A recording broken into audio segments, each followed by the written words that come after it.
Hi, everyone. Hi. Happy Friday. Okay. Just an overview of the week ahead for all of you. Throughout the week, the President will continue to meet and call members of Congress about his transformative Build Back Better agenda and bipartisan infrastructure deal. On Monday, he will travel to New Jersey, where he will visit a school and one of the busiest railroad bridges in the country to continue rallying support for both his bipartisan infrastructure deal and Build Back Better agenda. Back in Washington, President Biden will meet with His All Holiness Ecumenical Patriarch Bartholomew and welcome the official delegation of the Orthodox Christian Church of the United States. I was about to lose my Greek American card there for a second, but I think I sailed through. On Tuesday, the President will campaign with former Governor Terry McAuliffe in Arlington, Virginia.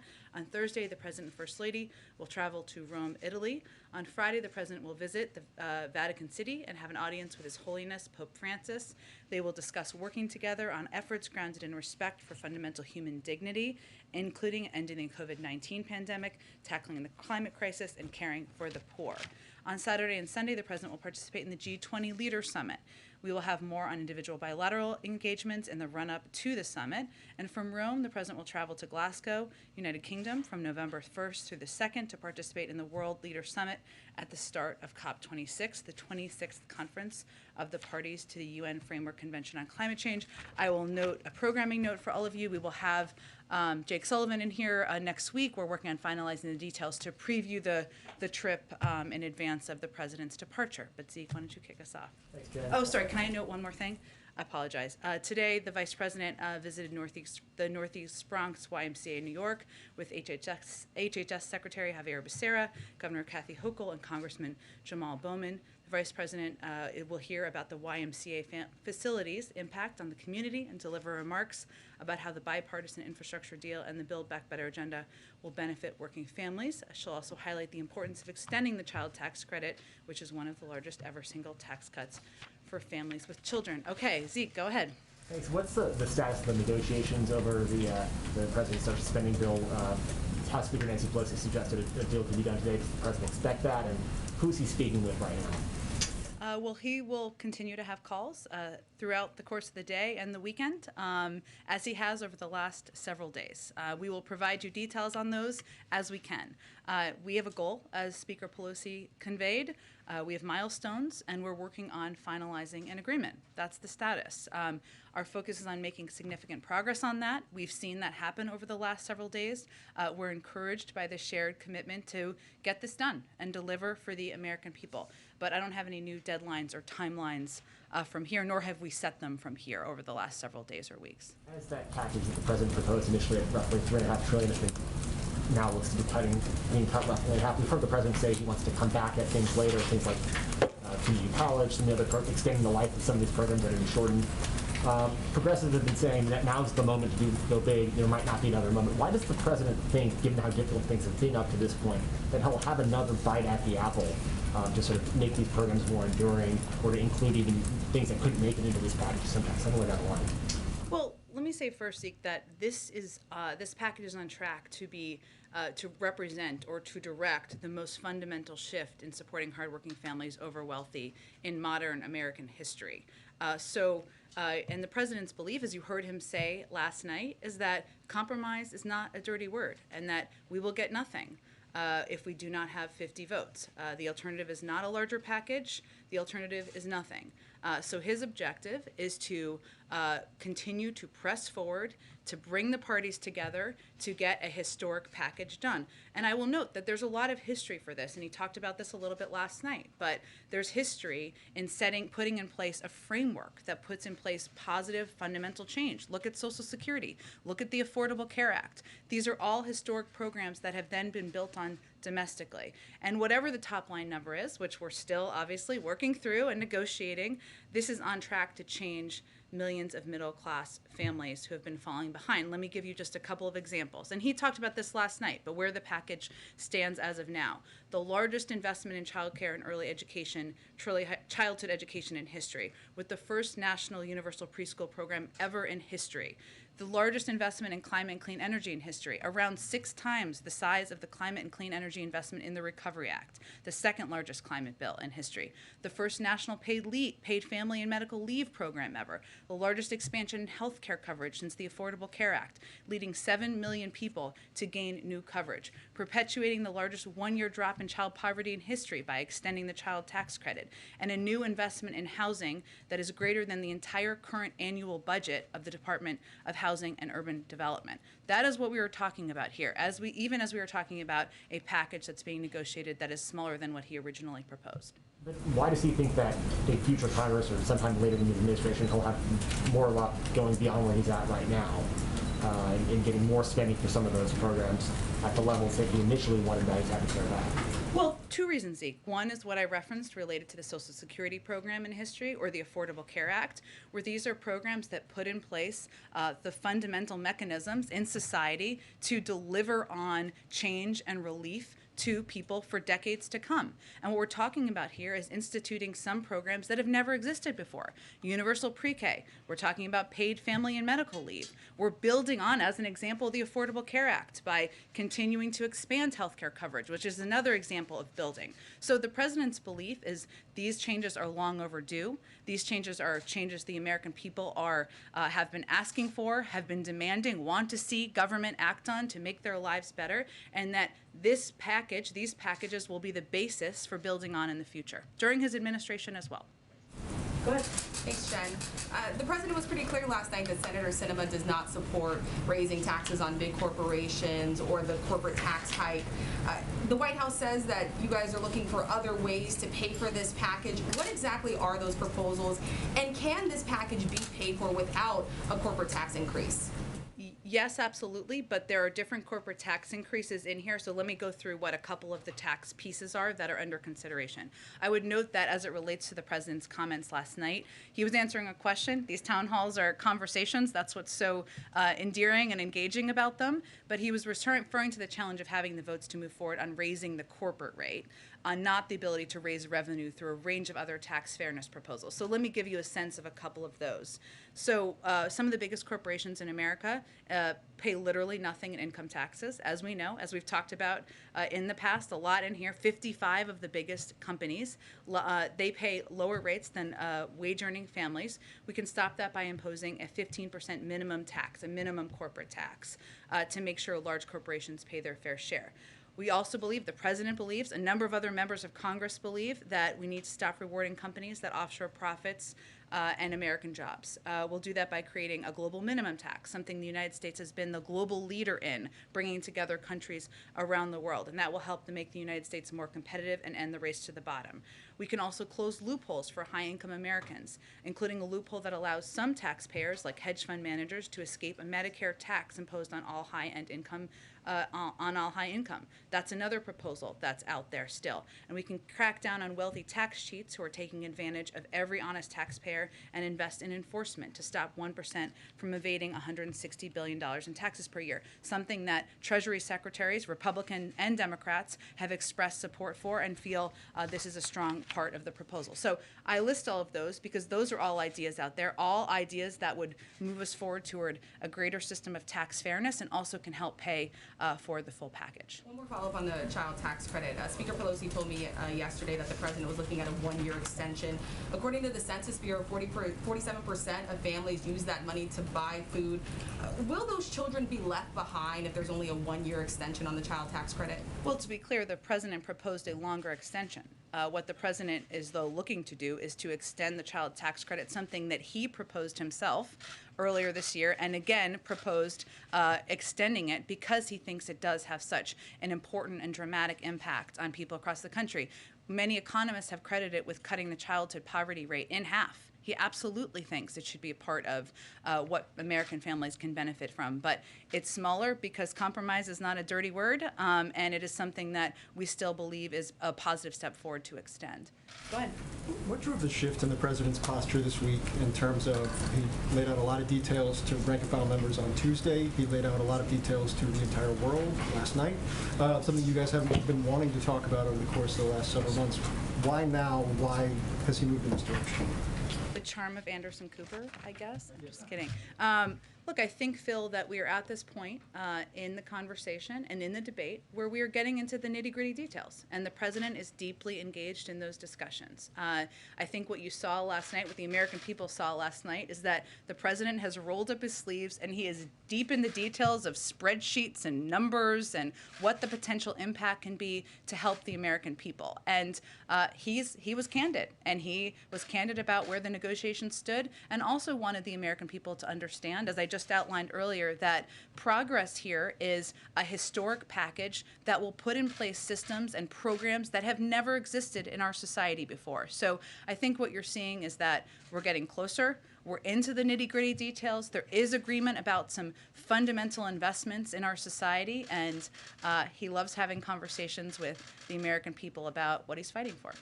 Two more just to follow up on last night. Can you clarify where discussions are, if they exist at all, in terms of the National Guard and the supply chain? Oh, can I clarify where things stand?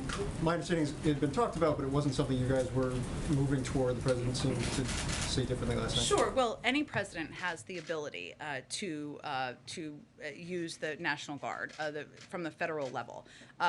Requesting the use of the National Guard at the state level, which is often how it's done, is under the purview of governors. And we're not actively asking them to do that, and we're not actively pursuing the use of the National Guard on a federal level. But it is something that any president would have the capacity to do, the authority to do, but it is not something under active consideration. And then one more. The president was asked if the U.S. would come to Taiwan's defensive attack by China, and he said, yes, we have a commitment to do that. Is there a shift in U.S. policy as it relates to Taiwan and a defense agreement? Well, there has been no shift. The president was not announcing any change in our policy, nor has he made a decision to change our policy. There is no change in our policy. Our defense relationship with Taiwan is guided by the Taiwan Relations Act. Some of the principles of the Taiwan Relations Act that the United States will continue to abide by, of course, is assisting Taiwan in maintaining a sufficient self-defense capability. Another principle is that the United States would regard any effort to determine the future of Taiwan by other than peaceful means a threat to the peace and security of the Western Pacific and of grave concern to the United States. I would also note that Secretary Austin also spoke to this earlier today, and he said, as the Secretary of Defense, of course, nobody wants to see cross-strait issues come to blows. Certainly not President Biden, and there's no reason that it should. And that is certainly emblematic of our approach as well. Go ahead, Jeff. Piggybacking on that question about Taiwan, the U.S. policy is one of strategic ambiguity on this. He seemed pretty unambiguous with what he said last night. Was that intentional? What I can convey to you is that our policy has not changed. He was not intending to convey a change in policy, nor has he made a decision to change our policy. Okay. Moving back to the legislation, is the president confident, or is he hoping for a vote on this before he heads to Europe next week? Well, his preference would certainly be to get something done in the coming days. And obviously, he will work closely with Speaker Pelosi and Leader Schumer to do exactly that. But I don't have any new deadlines or timelines to set for you today. Beyond citing the Rhodium report, if he arrives in Glasgow without this in hand, what is his message to world leaders on that world stage? His message is that he is a president who will bring the climate crisis back to the top of the priority list for the United States. And he has already taken steps to do exactly that, not just by rejoining the Paris Climate Agreement, but by taking steps working with the leaders of the auto industry to move towards electric vehicles and electric vehicle future to reduce greenhouse gas emissions here in the United States, and that he has proposed the largest investment in addressing the climate crisis in American history. And that is something we are on track to deliver on, even with a smaller package. Just lastly, is the president or the White House have a reaction to the Alec Baldwin shooting incident in New Mexico?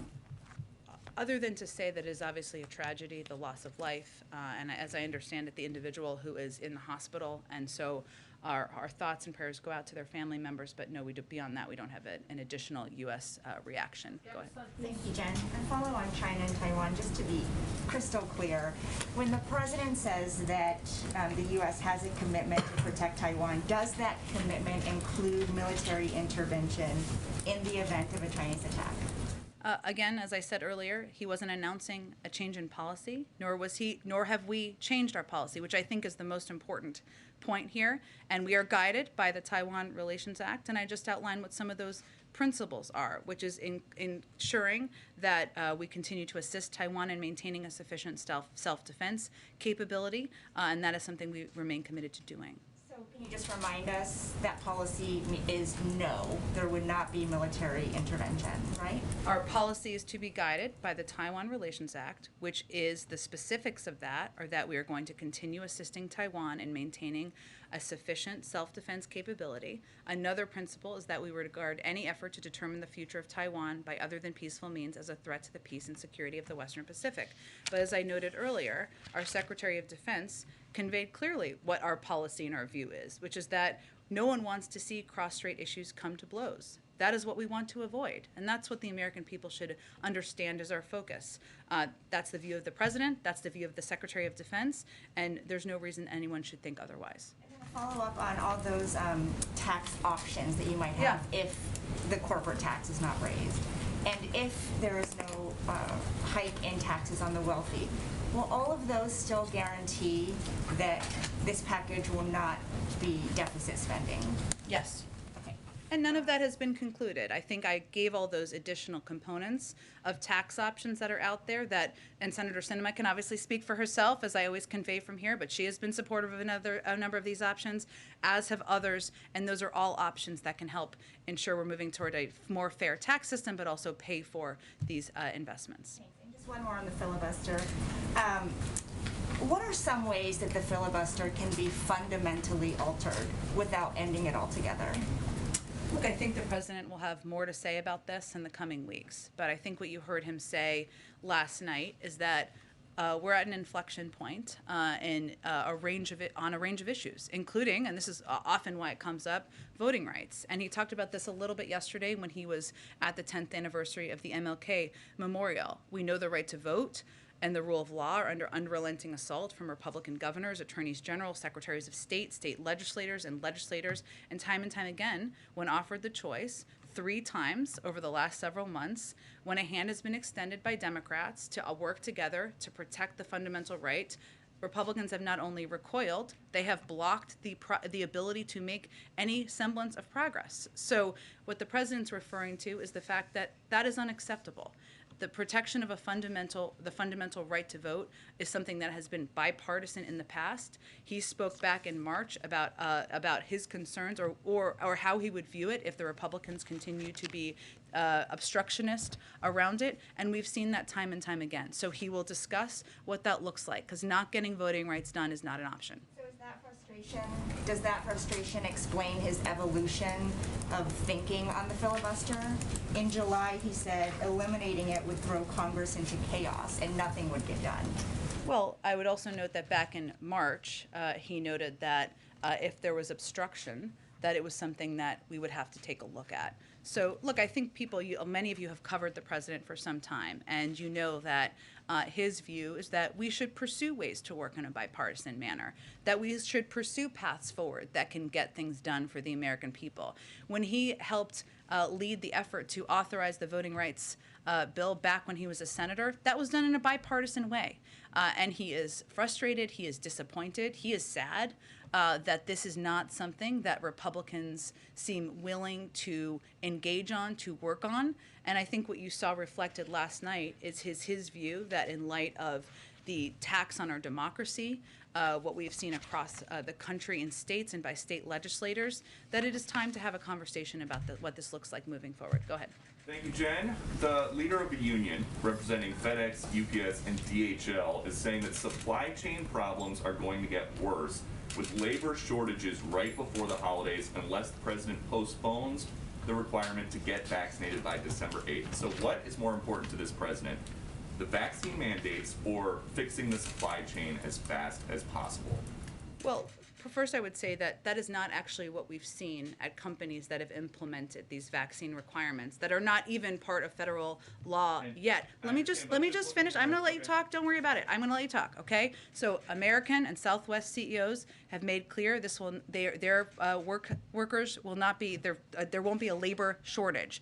We've seen United Airlines implement this. And as we've also said, as we work to implement these federal employee requirements, the first step is not firings. It's actually education and counseling. So we don't actually anticipate these disruptions. What we've seen for companies who have implemented these requirements is an increase from 20 to 90%. Last thing, and then I'll let you ask your follow-up, is that the other piece of this is that COVID is an enormous labor disruptor, not only because it's the #1 cause of death in some industries and some professions, including police forces across the country, but because people are out sick, people are worried about coming to work. This is one of the reasons that a lot of these companies have implemented these requirements.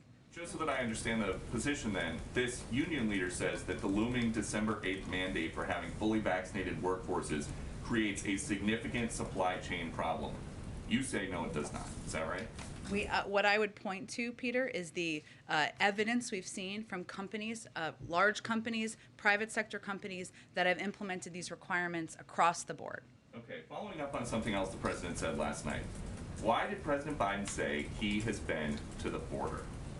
Well, Peter, as you may have seen, there's been reporting that he did drive through the border when he was on the campaign trail in 2008, and he is certainly familiar with the fact, and it stuck with him, with the fact that in El Paso, the border goes right through the center of town. But what the most important thing everyone should know and understand is that the president has worked on these issues throughout his entire career and is well-versed in every aspect of our immigration system, including the border. That includes when he was vice president, and he went to Mexico and Central America 10 times to address border issues and talk about what we can do to reduce the number of migrants who are coming to the border. He worked in a bipartisan manner with senators like Ted Kennedy, Harry Reid, John McCain, and others to push for comprehensive immigration reform. He does not need a visit to the border to know what a mess was left by the last administration. That's his view. Does that count as a visit? He said, I've been there before. You're saying he drove by for a few minutes. Does that count? What is the root cause? Where are people coming from who are coming to the border, Peter? The president said that I'm asking you a question because I think people should understand the context. No, you're where do answering people the question where with do the people question. I'm asking you if that Okay, counts. I'll answer it for you. People come from Central America and Mexico to go to the border. The president has been to those countries 10 times to talk about border issues. There is a focus right now on a photo op. The president does not believe a photo op is the same as solutions. But he said, That may be a difference he has with but Republicans. that's not what he said either. He said, I guess I should go down. So does he think that he needs a photo op? Is that what he's saying? Is that what He you're doesn't. saying? And that's a fundamental disagreement he has. I would say the former president went to the border at least once, maybe more. You may know the numbers. Has anything How did that immigration policy result, Peter? That immigration policy resulted in separating kids from their parents, building a border wall that's feckless and that costs billions of dollars for taxpayers. The president fundamentally disagrees on how we need to approach the immigration issue. Anything changed at the border between 2008 when he drove by and 2021? aside from the fact that migrants are still coming to the border through the course of Democratic and Republican presidents, and the need to reform the immigration system is even farther long overdue? No, but we need to work with Democrats and Republicans to get that done. I think we're going to have to keep chugging along here. Go ahead. Let me ask you, if I can, about gas prices. The president was asked about that. A lot of Americans have been concerned about the cost to go to the pump these days. He said, I don't see anything that's going to happen in the meantime that's going to significantly reduce gas prices. He said, I don't have a near-term answer. For Americans who are looking for an answer, what is the answer? Well, what is true, and I think the president, as I said earlier, was quite candid last night, as the American people should expect from him, and from any president. And there are limitations to what any president can do as it relates to gas prices. Here's what we have been doing. As we've said for some time, we are engaging broadly with OPEC on our concerns at a range of levels. And that is something we will continue to do. As you know, Jake Sullivan, our national security advisor, recently met with leaders in Saudi Arabia and certainly raised this issue. The president has also been concerned, as the administration has been, about what we have seen as rises in supply that have not been accompanied by drops in cost. That's one of the reasons he's asked the FTC to look into price gouging, something that is no doubt impacting, or we expect might be impacting, the cost of gas around the country. So we are working and using every single lever he can, but I think what people heard from him is some candor about what impacts we can have. He mused that he could go into the Strategic Petroleum Reserve and that could bring the cost down. He said it would still be above $3. Will he do that? I don't have anything to preview on that front at this point. Let me ask you, does the White House have any response to the Supreme Court today saying that it's not going to block the Texas abortion ban, although it did grant an expedited review to take place, I think, by the start of November? Well, I would naturally defer any particular questions about the Supreme Court decision in litigation to the Department of Justice. But what I can reiterate is that the president has been clear in his position that SB 8 is blatantly unconstitutional. It not only violates the right to safe and legal abortion established under Roe v. Wade, but it creates a scheme to allow private citizens to interfere with that right and to evade judicial review. That is why he's directed a whole of government response to it, and why he will continue to stand side by side with women across the country to protect their rights. But in terms of any litigation steps, I'd point to the Department of Justice. But contingencies, if the Supreme Court is to uphold that present ban, what contingencies, what process takes place behind closed doors here at the White House to help look out for the women in that state? Again, as you know, the Gender Policy Council and leaders there are leading the effort to work and see what levers in government we can use to continue to protect women's fundamental rights. We will see if there's an update on that to provide to all of you. Go ahead, Serena. Afghanistan, thank you. I'll come to you next. Thank you. The attack on a military outpost in southern Syria this week did not result in any American casualties, but the U.S. military considers it to be a serious but failed attempt to take American lives. Do you know who's responsible, and what is the administration doing to prevent another attack or hold the perpetrators accountable? I don't have any updates for you on the responsibility, and of course, what happened is something that is great concern to us. I have nothing to preview in terms of what additional steps would be. Well, some governments, including U.S. partners in the region, have moved toward normalizing relations with the Assad regime. Has the administration directly urged its counterparts against doing so? Nothing has changed about the U.S. position as it relates to the Assad regime. In terms of private diplomatic conversations, I'd point you to the State Department. Lastly, because there was a broader review of sanctions policy by the Treasury Department that was released this week. It stated sanctions are most effective on a multilateral basis. So if other countries, including U.S. partners, are resuming diplomatic and commercial ties with Syria, does it not undermine U.S. sanctions, and what does the administration plan to do about it? Say that last part one more time. Does it not undermine U.S. sanctions if other partners are resuming diplomatic and commercial ties with the Assad regime? Is there anything the administration plans to do about that?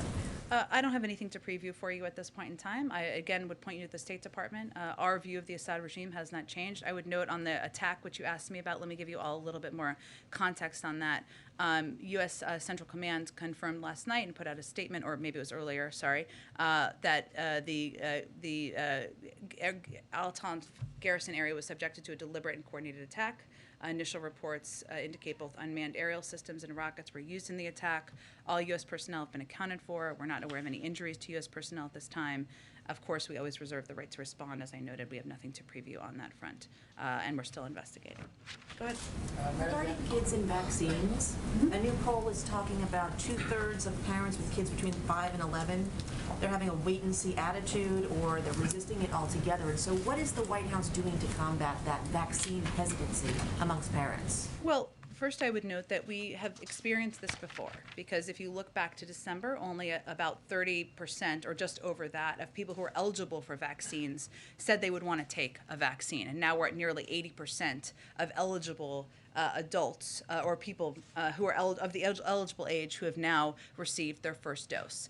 We have launched, and we announced the launch last week, or our intention to launch, a major campaign to communicate with parents, to communicate with families about the safety and the efficacy of these vaccines should they get approval. We will also be prepared to have the doses needed to ensure that parents can get vaccines to their kids. But what we're really focusing on is working with pediatricians. We know that the pediatricians are one of the most trusted sources of information for any parent. I can confirm that myself. And so we're really encouraging parents to talk to their pediatricians, of course, to wait for approval before they proceed, but to have those conversations, and that will be what our strategy is guided around.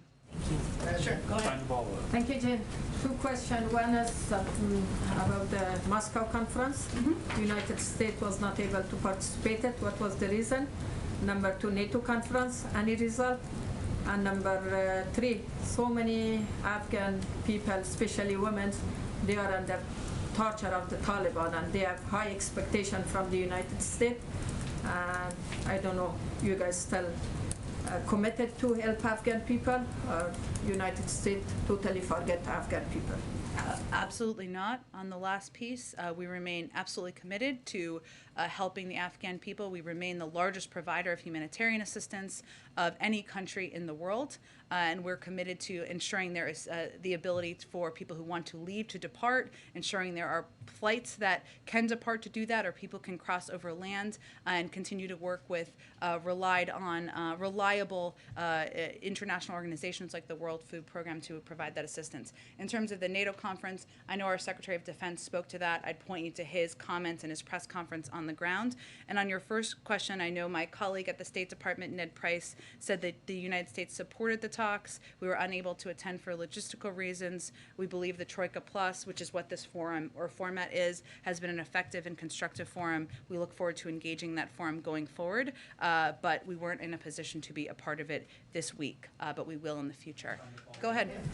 Thank you. I wanted to clarify, you've been, earlier at the start of this, you talked about how universal pre-K, family leave, are those things that will definitely be in the bill? Because you're saying no matter what happens, it looks like we'll have at least as much. So I was just wondering, can you clarify, are those things definitely going to be in there? Are those red lines for the president? I'm not here to set new red lines. What we know is that this is going to be the most historic investment in child care and care in the care economy ever in history, and that there will be programs put in place that have not existed in the past. Hopefully we will know more soon what the final package looks like, but I just wanted to outline some of the key components that there's continued discussion about. You didn't mention Medicare expansion in that. Is that intentional? Why not? It was not intentional. I was trying to give a couple of examples, because sometimes we miss the historic comparison here on what we're talking about and what kind of a dramatic impact this package will have on families across the country and what it's tracking to be. There are still final pieces that need to be concluded, and I can't give you a final fact sheet quite yet, but that's what I wanted to lay out for all of you. Another quick question. Does the White House have any thoughts on the Supreme Court? Yes, they're taking up the Texas abortion law, but they're not going to rule on the constitutionality of it. Does the White House have any thoughts on that? I would, beyond what I said to Peter, I don't have anything additional from here. I'd point you to the Department of Justice. Go ahead. Thank you, Jen. Just to follow up on the Medicare expansion, do you have any updates? President Biden addressed some of these discussions last night, and whether this will be an actual expansion or vouchers for things such as dental work. Is there any update in those discussions? Not yet. He talked a little bit, for those of you who didn't watch the town hall last night, from 8 to 9:30. He talked a little bit about how he wants to, his objective of working to bring down the cost. So I think you're referring, just to translate for everybody to bring them up, he talked a little bit about the possibility of vouchers for dental, something that's in discussion, but there's no new information I can provide to all of you. He also talked about the hearing aids and bringing down the cost of hearing aids, and bringing that cost down and addressing it for seniors is a huge priority to him. He also mentioned last night how when you look at seniors and what they're struggling with, including dementia, that hearing and the ability to hear is an important priority. Still in discussion, clearly a priority to a number of key leaders in the Senate, but there's not a final conclusion before I came out here today. Along those lines, Nancy Pelosi, who I believe had breakfast here this morning. She did. She was here. I'm not sure what they ate, but they met. So yes. She indicated that a climate deal was close and suggested it could be done. Has the White House and congressional Democrats identified any substitute for the Clean Energy Performance Program that looks to be removed at Joe Manchin's request? And if so, what is it? Well, the president talked a little bit last night about the fact that, and I would say it's still on track to be, because there are so many climate components in these two packages that the president has proposed, including climate tax credits and tax cuts, which have been a part of his proposal, has broad support in the Senate.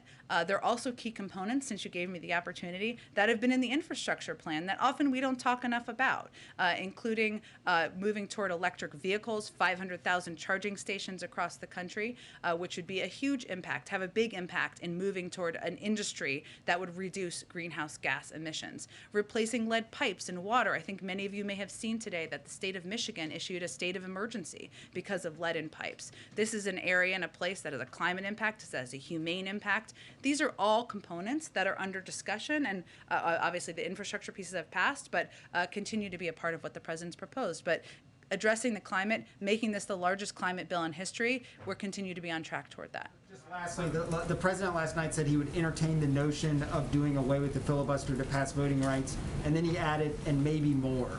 What's the maybe more? Stay tuned. It's to have a discussion. I expect you'll hear more from the president about it in the coming weeks. Go ahead. Matt took my climate question, but that's okay. You can ask it in a different way. No, okay. On immigration, though, the president said yesterday that the administration's stance is that it is opposed to MPP, the Remain in Mexico policy, but there's a court order, and you're implementing that court order right now. But even with that court order addressed a previous memo the administration issued to terminate MPP. It's been months since this court order, and there's still no new memo out. And why is that? Secretary Mayorkas has indicated he plans to issue a new memo, and that we do oppose the MPP program, as the president said last night. I would point you to the Department of Homeland Security on an update on the status.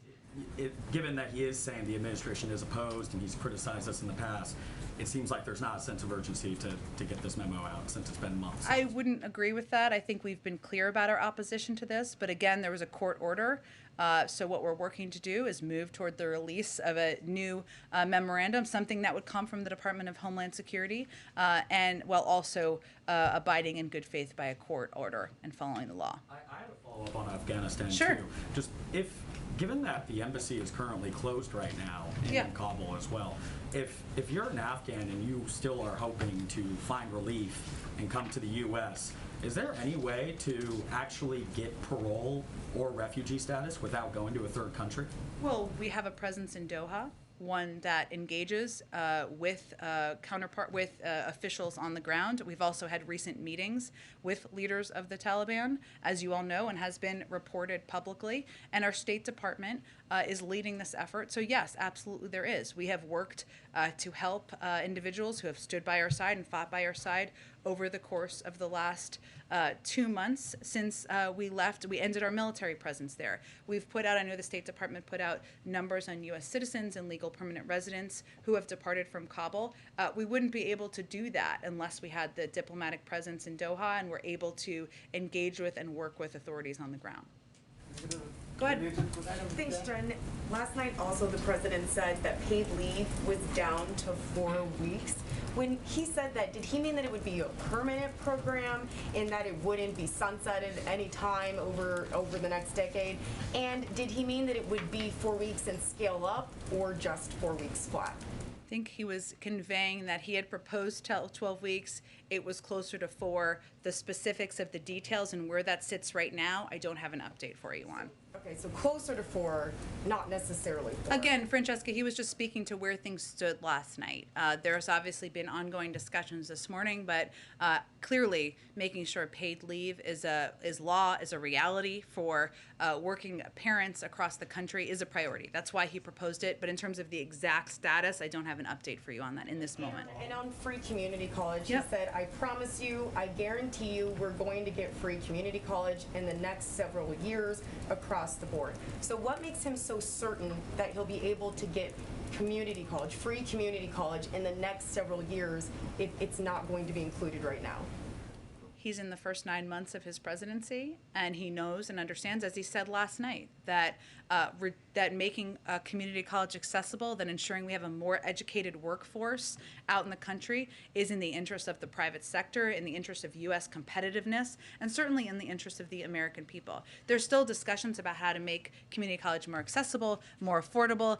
These pieces are still being negotiated. I think what you heard from him, or what the American people heard from him last night, is not just his marital obligation, but is his commitment to getting this done because he thinks it's in the interest of the United States and our workforce here. Go ahead. Thank you, Jen. Thank you. I'd like to ask first about press access and then about coronavirus origins. We as a press corps are fairly unanimous in our opposition to the mysterious pre-screening process that's been going on for presidential events in the East Room. And so I'm hoping that you can demystify for us how White House staff are selecting which journalists get into these events. Is it first come, first serve, or something else? And also, how long will this pre-screening remain in place? Well, we are still in the middle of a pandemic, as you know. People are wearing masks in this room. As a reflection of that, we have certain requirements here as well among staff, and I think we don't have the size of numbers that we would all like to have in the East Room, and we hope that we make changes to that soon. The decisions made. Is that not important that we're going to expand access and make sure more people can get into the East Wing? Everyone here, but how are the decisions made about who gets to go in? There's a limited number that we have based on how many people are attending as guests. I don't have any more information on that. Go ahead, Karen. I think we're going to move on. Go ahead. Thanks, Jen. Has the president spoken to Senators Manchin or Sinema today since the town hall last night? I don't have any updates on his call specifically, but we have been in regular touch with them, even through the course of the morning, from senior staff. You had said in answer to Phil's question that the president last night was focusing on the nitty-gritty details and that he was candid about where the negotiations stood. He was also much more candid in pointing out the roadblocks that Senators Manchin and Sinema have put up to some of the things he would like to do and what they're opposed to. Did he do that to try and move them through public pressure, or was it to lay the groundwork for what will be a scaled-back final deal on this? He was simply candidly answering questions. He also referred to Senator Sinema as someone who's smart as the devil, which he has used many times in the past to describe the vice president, to describe Rahm Emanuel. It's a point of endearment from him. He described Senator Manchin as a friend. He believes and continues to believe that he is negotiating and working with both senators in good faith, and that we all are working towards shared objectives. So he was simply answering questions that were asked by the audience and the moderator. Go ahead, George. Yeah, this follows a little bit on that. This week has been an interesting mix of inside game with his behind-the-scenes talks and outside game with Scranton and Baltimore. My question is whether the time has passed where speeches can be expected to be effective in moving any votes. I mean, do you think any member watched the town hall meeting and said, "Oh, that's going to change my vote"? You know, I'm not sure that his audience were people who are currently residing in this zip code, right? His audience was the American people who have questions about what this means for them, for childcare, and how it will help them. For people who really want to send their kids to pre-K but can't afford it. For people who are worried about paid leave and hoping that's a reality for them when they're at the point of having children or needing to care for loved ones. And so this was really, the audience was really the public and the American people, and the vast majority of questions came from individuals in the audience last night. Isn't it fair to say that the important thing right now is him working his relationships and the inside game to get the votes? That has been important from the beginning, and the president has obviously played a key role here in bringing different viewpoints together toward a shared path forward. That's the role that he has played as president, the role he promised to play when he ran for president. Again, running on the fact that compromise is not a dirty word, and he believes he can bring people together from differing viewpoints. He also believes, and a lot of members will tell you or others this too, that part of his role is talking to the American public about the benefits of these packages and explaining to them beyond sometimes the noise, an important conversation about the mechanisms of who's for it and against it and the size and the numbers, about how this is going to help them. So last night was an opportunity to do that. Go ahead. Thank you, Jen. My first question is on the President's climate agenda. So yesterday, Corinne seems to suggest that should CEPP fail to be included in the reconciliation bill, executive action is an option. Do I have that correctly? Do I understand that correctly, first of all? And then second, should his climate agenda fail in Congress, whether it's CEPP or other components, can we expect executive action, some sort of executive order before the president's trip to Europe so that he may have a stronger message on the global stage on climate? Well, I think it's important to note that some of the progress the president's made to date, some has been executive action, like rejoining the Paris Agreement, but some has been simply by working with leaders in the auto industry to bring them together to agree upon shared investments in the electric vehicles industry. So there's a lot of ways that the president will continue to work, use the levers of his power to make sure we are reaching his bold and ambitious goals. And we've talked a little bit in here about the rhodium study from the other day, which showed that there are a lot of different paths forward to reach those goals. Some of them legislative, some of them through actions he can take as president, some of them through working with the private sector and other leaders who share his commitment to getting to addressing the climate crisis. Closing that option. My second question. I actually don't think that's the case. So just to be clear, what was your question? Just to be clear for the record here. Action before the president leaves for Europe next week. I think what I was giving for you is a contextual answer on how we're going to achieve our climate objectives, which is, of course, what he's going to go to Paris. Paris, we're not going there, but what I mean, it was like a little. I wish what he's going to talk about when he's in Glasgow. And I think what leaders will understand is that there are a lot of paths to get there. This is a president who's committed to addressing the climate crisis.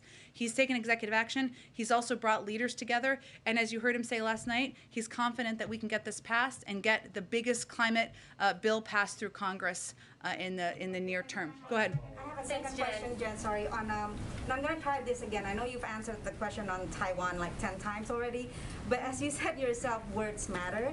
So my question is, did the president simply misspoke last night, or was he actually sending a signal that there may be some sort of informal shift that the U.S. commitment towards Taiwan may be more firm? His policy has not changed, but that's, I think, important for people to know and understand. Go ahead. A quick question, follow-up from yesterday. Your colleague Karine said last year, under Trump, during the holidays, families were facing down a dark winter with less economic security than ever before. But this year, families are facing highest gas prices in 7 years, 30% higher costs to heat their homes, inflation that is almost 5 times higher than it was in December. Groceries are more expensive. So I'm wondering what Americans are facing this Thanksgiving and Christmas under President Biden when looking at economic security. Well, I would say we have cut in half the unemployment rate, created 5 million jobs, ensured that 180 million Americans have been vaccinated since last year. So yes, are there still, as the economy is turning back on, are there still fundamental issues we're working through? Absolutely. That's why the president's pushing to get his agenda done. But I think there's no question that a year ago, when we were locked in our homes, when only 1% of people were vaccinated, when 10% of people in this country were unemployed, that was an incredibly dark time and dark period in our country.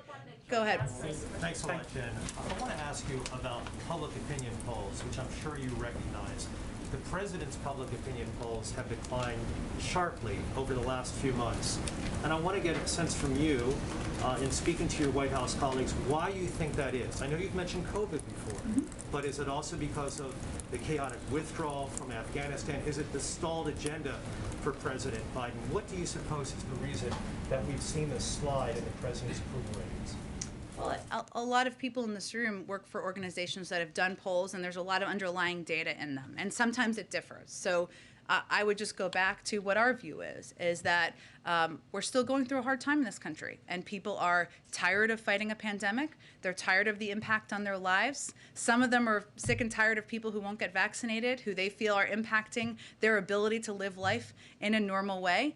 Some people are still fearful for loved ones, and we all thought that it would be over at this point in time. Obviously, the Delta variant and other factors have led to this to be extended. So there's no question that the fatigue with COVID is impacting people around the country. The president understands that. He's empathetic to that, and he knows that the best thing he can do is help get COVID under control, continue to work to address some fundamental issues in our economy, put people back to work, and that's what he's focused on every day.